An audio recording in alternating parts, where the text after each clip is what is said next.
So here's the population density that we looked at, and we have the shoreline or coastline layer to look at, which is just a line. So it's a type of shapefile that is a line, so not a polygon. So we're not looking at the whole continent, we're just looking at a trace of the edge. We have two types of information here. We have the trace of the edge and we have the state boundaries, which you can see here.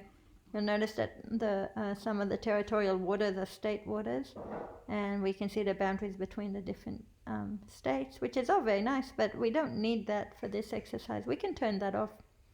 If I go into my coastal layer here and look at the attribute table, I can toggle this from this view to the more traditional view that you've been used to.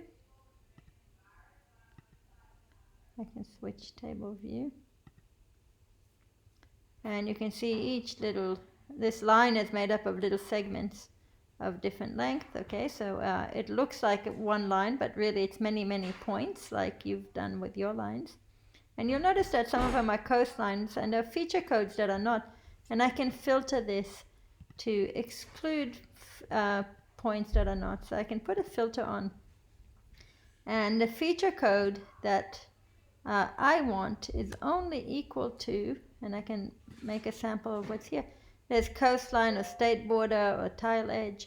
I just want the coastlines to show or to be available to me. So here's the coastline of Australia. And at this point you should have both these layers open and ready to go. And now what we want to do is create a buffer. So I'm gonna first of all and open my Word document. Okay, so in this prac, this is what we're going to do. We're going to try to get a buffer which is 100 kilometers from the shoreline.